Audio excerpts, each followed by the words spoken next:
So we bought a Model Y, and 2 years, 730 days, and 25,000 miles later, we've got answers for you on how this thing measures up now. In this video, I'm checking in with you about how it's been going, and you're not gonna wanna miss all we've experienced so far. You'll hear some feedback from our team members, including myself, about a few points we think you should consider before buying one yourself. If you like these long-term testing updates, go ahead and hit like and subscribe right now so we can do more of them. And while you're at it, head over to Edmunds.com for all your car shopping needs. Now, we usually sell our cars that we purchase within about a year, but since Tesla is constantly updating the Model Y's software, we figured we'd hang on to it a little bit longer. Here's exactly what we bought. We decided to go big with our Model Y, ordering the all-wheel drive performance trim, which then the starting price was $61,000. We paid a little over $68,000 for it, and in 2 years, that price has jumped. We also got the Model Y's no-cost performance upgrade that adds 21-inch wheels, upgraded brakes, a lower suspension, and the all-important aluminum alloy pedals. The upgrade changed our range a bit, but increased the speed to 155 miles per hour. And just for kicks, we got this Tesla in a bold red color. We also kicked it up a notch for the optimum driving experience, checking the full self-driving capability box that we paid an extra $5,000 for, an option that now will cost you $15,000. But unfortunately, it is still not self-driving as promised. Is it worth it? Probably not. But along the way, the Model Y has been on the highways, byways, land, and sea. Okay, not sea. It just felt good to say in the moment. But we have raced it a ton of times on the track.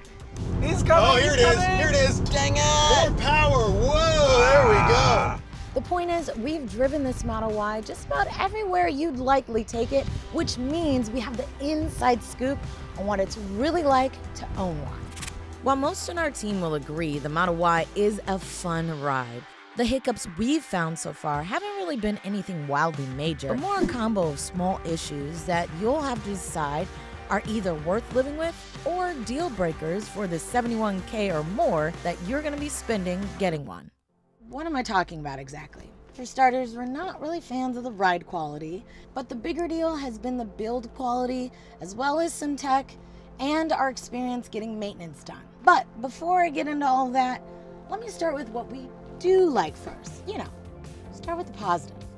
It's the performance for us, and I say that meaning that this Model Y really lives up to its name. The speed on this thing is impressive, especially since it's an SUV. Several of our team members have raved about how quick this thing is.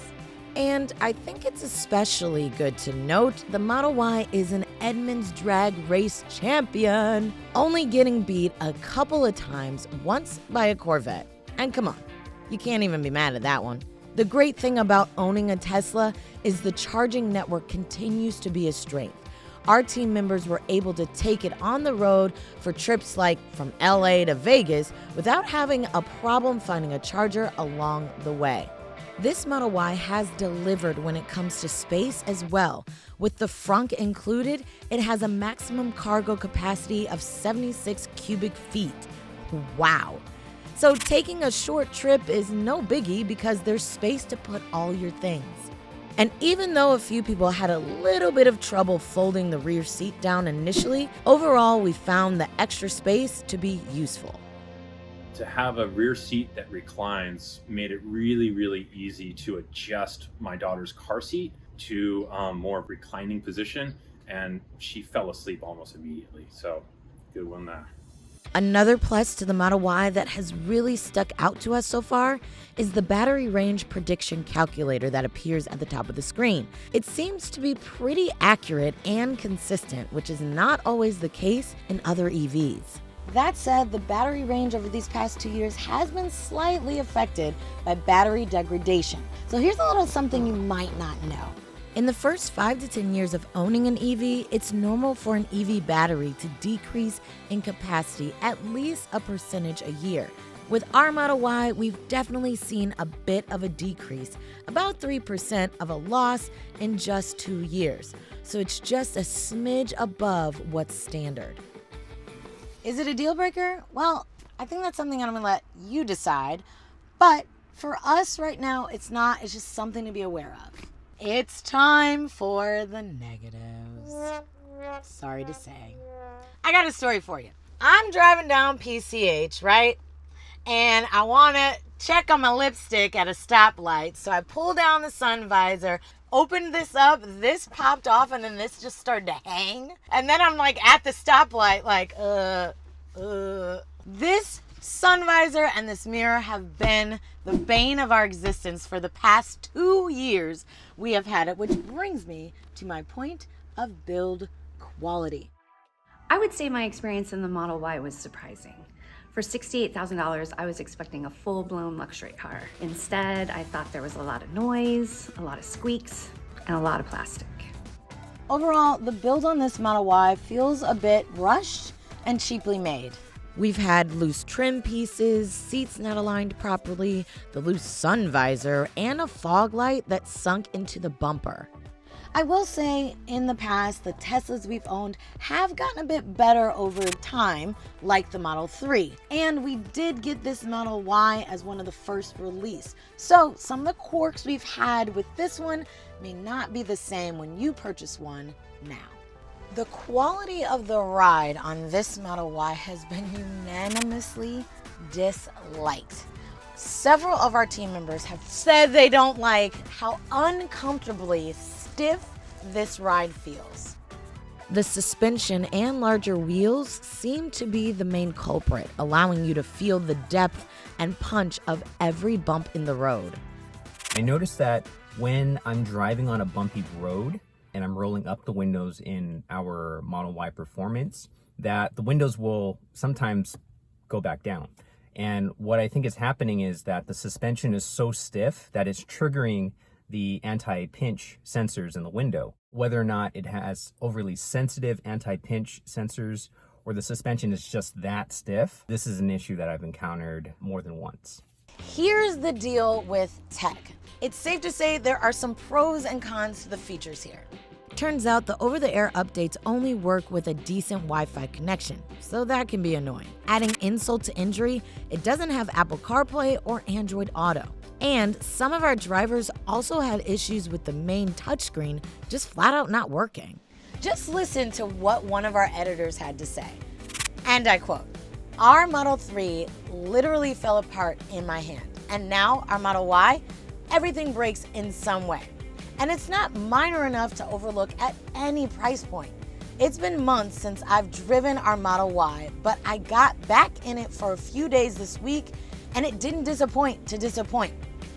In a strange neighborhood, while I was trying to plug an address into navigation, the entire screen and HVAC system quit on me. Total blackout. Because everything in this Model Y is controlled by this central screen. I'm talking air, heat, mirror position, you name it, everything right here.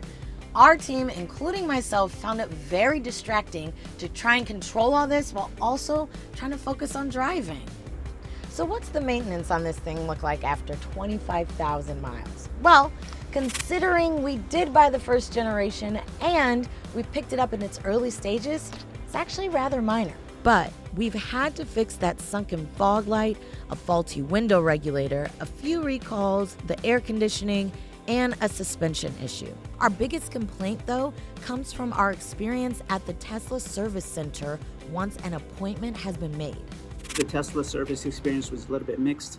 On the one hand, we had the home repairs that was very convenient and we didn't have to leave home to get those taken care of. But when we needed something a little bit more advanced, we had to go into the service center where they were really overloaded with cars. They didn't have any loaners available for us, and they ended up giving us Uber credits instead. There wasn't much communication with regards to when the car would be ready. And on one particular occasion, it took about 4 days to get our car back from service because either the parts weren't available or they never got into contact with us. If you could avoid the service centers, I would, but ultimately it's a bit of a mixed bag. After After 25,000 miles, we can safely say that if you're looking for an EV with top-notch reliability and build quality, there are better choices. But if you want great handling, long range, a consistently updated infotainment system, and the best charging network there is, then this is a good place to start.